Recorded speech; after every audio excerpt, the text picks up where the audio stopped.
Hi, this is Scott Garibay, and today I'm going to be talking about specifically Kaiju Incorporated RPG. Okay, it's a tabletop role-playing game made by Evil Hat Games. That is the company that is owned, I believe, fully by Fred Hicks, and his claim to fame is Fate Core and Fate Accelerated. One of the very best universal tabletop role-playing game systems out there. One of the things that's really wonderful about Fate Core and Fate Accelerated is they're absolutely free. So, Kaiju Incorporated is a game that can be played using Fate Core. It is 97 pages long. It's full color, and I rate it as a 4 out of 5 star tabletop role-playing game. It's a very, very good game. I was really impressed. All right, so let's talk about it a little bit. So the creator is Rob Wieland, and Rob Wieland is the writer. And then, very, very interestingly, it is illustrated specifically by Brian Patterson. So Brian Patterson does D20 Monkey, which is a webcomic. It's a good webcomic, but it has a problem. And actually, this is kind of my problem with Brian Patterson's work. I think it's really kind of strange. He has this really lighthearted, almost like goofy drawing style that I think would lend itself well to a wide range of readers. But his humor is very blue, like not all the time, and that's one of the problems. Is I feel like he's inconsistent. Like if you go to D20 Monkey and you read it, you're gonna find some really funny, really cool webcomics that are tabletop role-playing game specific that you can enjoy, and then other times they'll just be like some really very blue content, which I'm like, it's kind of odd. It's like very weird to find it there, right? And it's the same one, but he's really involved in the tabletop role-playing game industry, and so I follow him on Twitter, and he's exactly the same there, right? But he is definitely, Brian Patterson really is very connected to the tabletop role-playing industry. I would say he's even an important member of the tabletop role-playing game industry, and projects like this are important where he essentially was responsible for giving this book something very unique. So one of the things that he gives this book is the entire book has one art style. That is really, I recently was listening to another TRPG commentator, and they talked about this, the advantages of having one specific art style throughout an entire book. And it is really nice, because I think one of the things that it does, and it does absolutely happen here in Kaiju Incorporated RPG, is it gives you a really cohesive sense of the world, right? So Brian Patterson's work in this is really exceptional. It's really, really solid, and the book looks good, right? And it really is a high quality book too.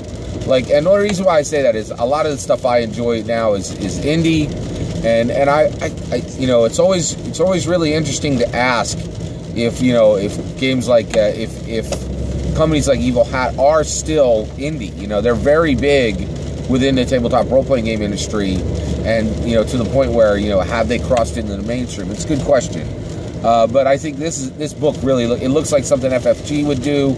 It looks like something Wizards of the Coast would do, and so it's really unique. It's very, very good. So this book was published in 2016, so it's been out for a year and a half, and it does, as I said before, it does require Fate Core to read it. So let's talk about the world of Kaiju Incorporated RPG. So basically, your player characters are playing members of a Kaiju mega conglomerate, right? And so basically, the Kaiju have been around for like 10 or 20 or 30 years in this game, and depending on where you're at in the world. And basically, these mega conglomerates now make money off of Kaiju being in the world. So they either do the cleanup for the Kaiju, or they might help move the Kaiju from one place to another. They might help destroy a Kaiju, and of course, for all of this, they get paid, right? Another thing they might do, another thing that's really big in there, which I thought was really interesting, is these kaiju, these mega conglomerates have got to the point where they can actually make money specifically off of these kaiju, which is really, really interesting. So there are products that, their entire product lines that are based on kaiju organs, fluids that are gotten from kaiju, kaiju bone, like powders that you can, ingest in one way or another. And so it's really fascinating. So this is a really, really unusual game. So basically you play player characters in one of these mega conglomerates, and your job is to deal with all these different kaiju problems, right? It's very, very interesting concept, right? A few things about it. It's very lighthearted, and it's very lighthearted. So it has a humorous tone to it. It's a little bit jokey, right? And so, which is again, just kind of a strange mix with kaiju, right? So, because I think you could have made exactly the same game with a very serious, like, hard edge to it, right? And I think, honestly, I would have enjoyed that a little better. But this game is just so, the production value in the game is so high, it's so unique. By the way, the copy that I am reviewing cost $20 on RPG, on Drive-Thru RPG. No, wait, I'm sorry, excuse me. The current copy, the PDF, is $20, and then in addition to that, I am reviewing the PDF version, right? And actually, it looked, when I went to get the hardback, it looked like it was not available, right? Which is interesting because not all of Evil Hat's games are currently in print. When I went to check this, it was like there was literally a spreadsheet to tell you whether you'd be able to purchase a game or not, which was like, whoa, that's kind of, that's really kind of odd. So, so it's a very, very interesting game. And then also, one of the biggest things is, essentially in this world, kaiju are just a part of life. They've been around for a long time, and it's just something that people deal with and something they're used to, right? Okay, so I definitely recommend a buy on this. I will warn you, it's not standalone. You need to have that Fate Core book. Now, Fate Core is available for nothing, which is really nice. So, that really shouldn't be too much of a blocker there. But I want to talk a little bit now here at the end of this, so that's my review of the game. But I want to talk a little bit about how Kaiju Incorporated RPG fits into the overall TRPG community. And I will say, like, one of the things that is very interesting to me is I have this concept in my head, and I'm starting to elaborate it, and I'm going to talk about it a little bit here, is dungeon hop, right? This idea that Dungeons and Dragons and hip-hop are exactly the same age. They were born months apart. Not even a single year separates their inception. DJ Kool Herc birthed hip-hop in late 1973. Gary Gygax birthed Dungeons and Dragons in early 1974, right? And because of this, those two Americana elements are really bound together, right? And there's a lot of similarities between hip-hop and Dungeons & Dragons. So Dungeons & Dragons carries the banner for pretty much all TRPGs, right? Well, one of the things that's interesting is just recently, Diddy, P. Diddy, he came out, and he's of course one of the grandfathers of hip-hop, right? One of the founding fathers of hip-hop, that's a better way of saying it. Came out and said, there's too many rappers, right? We're looking at a problem of dilution of the culture, right? And I absolutely do not think that Kaiju Incorporated RPG is a dilution of our culture. But one of the things that I realized is this game has been out since 2016. So Kaiju Incorporated RPG, a really solid, high-quality tabletop role-playing game with major people in the industry connected to it, has been out for a year and a half.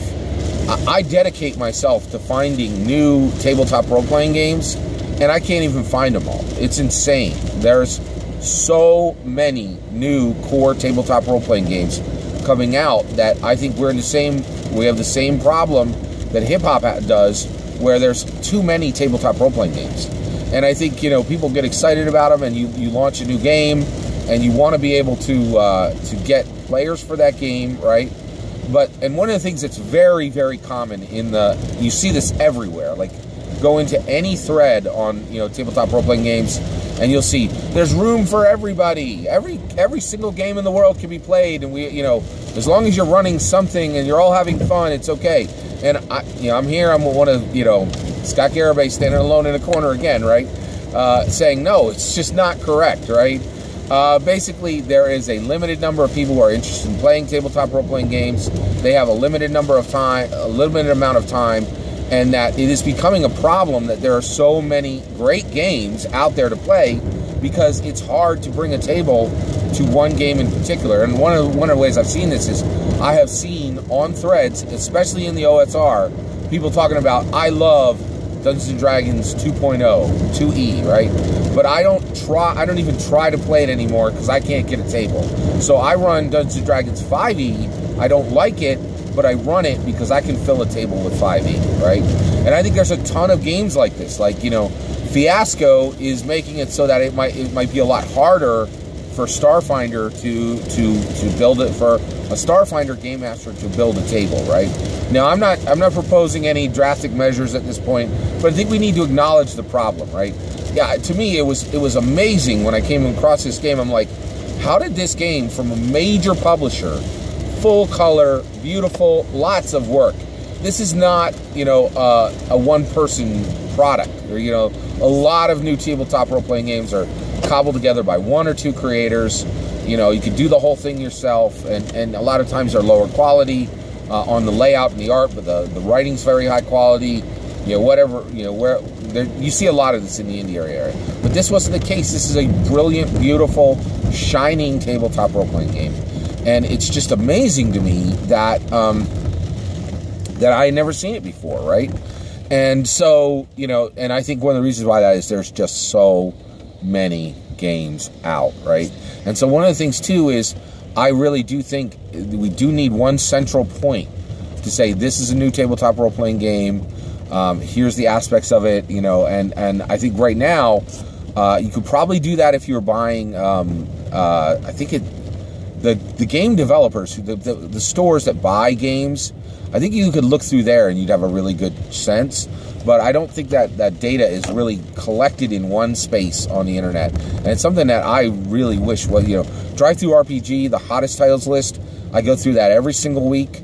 And that really gets me there most of the way there. But there's still games that fall through the cracks, even doing that, right? Because I've never seen Kaiju Incorporated RPG for sale, actually on Drive-Thru RPG within the top 100, 150, right? So it's really pretty amazing. And actually, Fred Hicks does a lot of his own provisioning. It's a whole thing. So it's really amazing. I was very, very surprised that this game existed, and it really is exceptional. And I kind of agree that with P. Diddy that there are too many rappers right now. Nobody, we're not at a point where anybody should be applying a solution to that problem. I think it's important to acknowledge it and then say, oh, and we're exactly in the same boat in tabletop role-playing games where it's so fun to do, and the barrier to market is so low that there are just a ton of tabletop role-playing games. So one of the things that it does occur to me right out of the gate is that one thing that absolutely means is that curation is king. Curation is king. So people who know, hey, this is a good tabletop role-playing game, and the wider community should be more aware of it. That's really important, right? So Kaiju Incorporated RPG, 4 out of 5-star game. Highly recommend for purchase, PDF-wise, and very, very impressive work by Rob Wieland. I'm looking forward to looking into more of his games. Brian Patterson, excuse me. He did a really good job with this as well for the art. Thank you very much. Take care.